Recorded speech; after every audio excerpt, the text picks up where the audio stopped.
Hi friends, అందరూ ఎలా ఉన్నారు? బాగున్నారా? అందరూ బాగున్నారని అనుకుంటున్నాను. మరి ఈరోజు దేవుని వాగ్దానంతో నేను మీ ముందుకు వచ్చాను. ఈరోజు దేవుని వాగ్దానము సామెతల గ్రంథము 17వ అధ్యాయము 24వ వచనము. జ్ఞానము వివేకం గలవాని ఎదుటనే ఉన్నది, బుద్ధిహీనుడి కన్నులు భూతిగంతములలో ఉండును. ఫ్రెండ్స్, ఈరోజు దేవుని వాగ్దానము. ఈరోజు దేవుని వాగ్దానం ద్వారా దేవుడు ఏం సెలవిస్తున్నాడు అంటే, జ్ఞానం అంట మరి వివేకం గల వాళ్ళు ఉంటారు కదా, వాళ్ళ ఎదుటే ఉంటుందంట. అయితే బుద్ధిహీనులు కన్నా ఉంటాయి కదా, అవన్నీ భూదిగంతాల్లో తిరుగుతూ ఉంటాయంట. అటువైపు వెళ్దాం, ఇటువైపు వెళ్దామని. ఈరోజు వాక్యంలో దేవుడు ఏం సెలవిస్తున్నాడంటే, నా బిడ్డ వివేకం కలిగి జీవించు, నీ ముందే కార్యం ఉంది, నేను నీకు సాయం చేస్తాను. వివేకం కలిగి జీవించి, ప్రభువా నాకు జ్ఞానాన్ని ఇవ్వు అని నన్ను అడుగు, నేను నీకు ఇచ్చేదను. వివేకం కలిగి జీవించు. జ్ఞానం ఎదుటనే ఉంది, కానీ బుద్ధిహీనుడు దాకా ఉంటే బూదిగంతాలు ఎదిగినా అవ్వదు. బూదిగంతాలు ఎతకవాక నా బిడ్డ, నువ్వు బూదిగంతాలు ఎతక జ్ఞానం కలిగి వివేకం గలవాని ఉంటే జ్ఞానం నీ ముందే ఉంటుంది. దేవుడు సెలవిస్తున్నాడు. ఫ్రెండ్స్, జ్ఞానము అంటే ఏంటి? మరి మీరు కార్యం అన్నారు, మళ్ళీ జ్ఞానం అన్నారని చాలామంది అనుకుంటూ ఉంటారు. దేవుడు జ్ఞానంతో పోల్చాడు అనమాట. ఇక్కడ మీ జీవితంలో జరగాల్సిన కార్యం కూడా జ్ఞానం రాని ఎదుటి అయితే దేవుడు ఏం సెలవిస్తున్నాడంటే, వివేకం గురించి ప్రవర్తిస్తే ఆ కార్యం మీ జీవితంలో జరిగిందని దేవుడు సెలవిస్తున్నాడు. ఫ్రెండ్స్, మరి ఎలా ఉండాలి వివేకం అనేది చూసుకున్నట్లయితే దేవుని వాక్యంలో మరి దేవుడే సెలవిస్తున్నాడు. అంటే వివేకం అంటే తెలివితేటలు కాదు, అయ్యా ట్రాకింగ్లు, ఇది అది, ఫలానా పని చేద్దాం అప్పుడు తెలివి అంటారు. ఎట్లా కుటుంబాన్ని కట్టుకోవాలి, ఎట్లా డబ్బు సంపాదించాలి, ఇది జ్ఞానం అనుకుంటున్నావు నా బిడ్డ. కాదు, ఏది కాదు. జ్ఞానము అంటే ఏది కాదు. వివేకం అంటే తెలివిగల వాళ్ళ తెలివిగల వాడిగా ఉండటం అంటే ఇట్లాంటివి ఏవి కాదు నా బిడ్డ. నాకు ఇష్టానుసారంగా బ్రతుకుతూ, నా ఆజ్ఞను అనుసరిస్తూ, నేను చెప్పిన మాట వింటమే నా బిడ్డ అని మరి దేవుడు సెలవిస్తాడు. ఫ్రెండ్స్, మరి దేవుడు మాట విన్నారు కదా, కాబట్టి ఇప్పటికైనా మీ వివేకం అంటే ఏదో తెలుసుకొని మీరు దేవుడికి ఇష్టానుసారంగా జీవించినట్లయితే దేవుడు మీ జీవితంలో అద్భుత కార్యం చేస్తానంటున్నాడు. మీరు వివేకం కలిగి ప్రవర్తించండి. మీకు జరగాలనుకునే కార్యం, లేకపోతే అనారోగ్యంగా ఉందా ఆ కార్యం, స్వస్థత అనే ఆ కార్యం దేవుడు మీతో ఏం సెలవిస్తున్నాడు అనేది చూడండి. మీరు ఏమైనా తప్పులు చేస్తే ఒప్పుకోండి. అయ్యా నాకు స్వస్థతనివ్వు అని దేవుడిని వేడుకోండి. దేవుడు ఆయన కలవరిలో చేసిన త్యాగాన్ని బట్టి స్వస్థతను ఇచ్చి మిమ్మల్ని కాపాడి సంరక్షిస్తాడు. ఆ కార్యం మీరునే ఉంది, ఎంతో దూరంలో లేదు. అయితే మీరు ఆ కార్యాన్ని పొందుకోవాలంటే, ఆ కళ్ళు తెలుసుకున్న వారే ఆ కార్యాన్ని మీ దగ్గర తీసుకోవాలంటే మరి మీరు దేవుడికి ఇష్టానుసారంగా బ్రతకాలని దేవుడు సెలవిస్తున్నాడు. అప్పుడు దేవుడు ఆ కార్యాన్ని మీ జీవితంలో జరిగిస్తున్నాడే. కానీ బుద్ధిహీనులాగా కన్నులు బూదిగాంతాల్లో పెట్టుకొని, అంటే వివేకం లేకుండా, అంటే దేవుడి మాట వినకుండా, వివేకం అంటే దేవుడి మాట వినకుండా ఉండటం, ఆయన ఆజ్ఞలు అనుసరించకపోవడం అన్నమాట. అలా బుద్ధిహీనులాగా బూదిగంతాల్లో బుద్ధిహీనులాగా మీ కన్నులు బూదిగాంతాల్లో ఉంటా ఉంటే అవదనమాట. మీకు ఏ కార్యం జరగాలన్నా, ఒకవేళ అస్వస్థతగా ఉంటే స్వస్థత అవ్వాలన్నా, మీకేం జరగాలంటే మీరేం చేయాలంటే దేవుడి మాట వినాలని మీరు ఈరోజు దేవుడి వాగ్దానం ద్వారా దేవుడు సెలవిస్తున్నాడు. అలాగే దేవుడు ఏం సెలవిస్తున్నాడంటే, నా బిడ్డ నీకు జరగాల్సిన కార్యం నీ ఎదుటనే ఉన్నది. అయితే ఆ కార్యం నువ్వు చూడలేకపోతున్నావు, ఆ కార్యాన్ని పొందలేకపోతున్నావు. నా బిడ్డ ఇప్పటికైనా నాకు ఇష్టానుసారంగా బ్రతుకుని దేవుడు సెలవిస్తున్నాడు. అలాగే దేవుడి వాక్యంలో దేవుడు మరి వివేకం కలిగి జీవించమంటున్నాడు. అంటే వివేకం అంటే వేరే ఏవి కాదు, దేవుడి యందు భయభక్తులు కలిగి జీవించడమే వివేకమైన ఆయన మీతో సూటిగా సెలవిస్తున్నాడు.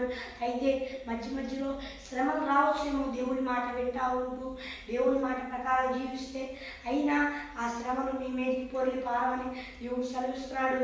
ఒకవేళ మీ మీదకి నేను అట్లా రావడానికి అట్లా అనుభవించిన మీ కాళ్ళ గుండా వెళ్ళిపోతాయేమో, కానీ మిమ్మల్ని నిర్మూలన చేయలేవు నా బిడ్డ. భయపడదాక అవి ఏం చేయలేవు. నేను ఒకవేళ అనుమతించిన ఏం చేయలేవు. భయపడదాక అనుమతించినా ఒకవేళ కాళ్ళకు మీదగా పడి వెళ్ళిపోవడానికి నేను అనుమతించిన దానిని అది కాళ్ళ మీదగా పడి వెళ్ళిపోయింది తప్ప అది నీ మీదకి పొర్లిపారి నిన్ను నిర్మూలన చేయదు అని మరి దేవుడు సెలవిస్తున్నాడు ఫ్రెండ్స్. కాబట్టి ఇప్పటికైనా వివేకం కలిగి దేవుడి వాక్యాన్ని తప్పుడు ఆలోచనలు వస్తున్నాయేమో, అలాగే మరి ఎన్నో తప్పుడు ఆలోచనలు వస్తున్నాయేమో, అలాగే ఇబ్బందికరమైన పరిస్థితులు వస్తున్నాయేమో, దేవుడి మాట ఏంటంటే కానీ వాటన్నిటిని తట్టుకోండి, నా ప్రభువే సహాయం చేస్తాడు. ఈ పరీక్షను నా జీవితంలో అనుమతించాడు, అందుమాత్రాన నేను భయపడాలా, జడియాలా అని ధైర్యం తెచ్చుకోండి. ప్రభువా నాకు ధైర్యాన్ని ఇవ్వాలండి, అయ్యా నాకు విశ్వాసాన్ని ఇవ్వు అని అనండి. దేవుడు తప్పకుండా మీకు కృప చూపించేస్తాడు. దేవుడు మీ జీవితంలో అద్భుత కార్యాలు చేస్తాడని మరి దేవుడు సెలవిస్తున్నాడు ఫ్రెండ్స్. కాబట్టి ఇప్పటికైనా మరి బుద్ధిహీనులాగా మరి కళ్ళు బూదిగాంతాల్లో పెట్టుకోకుండా, బూదిగాంతాల్లో ఉండకుండా చూసుకొని జ్ఞానం కలిగి వివేకం కలిగి మీకు జరగాల్సిన కార్యం మీ ఎదుటనే ఉన్నదని గుర్తుపట్టి ఇప్పటికైనా మరి దేవుడి మాట వినండి. దేవుడే సెలవిస్తున్నాడంటే జ్ఞానాన్ని దేనితో పోల్చాడంటే జరగాల్సిన కార్యంతో పోల్చాడు. మరి దేవుడు వివేకం అంటే ఏదేదో చెప్పడం లేదు.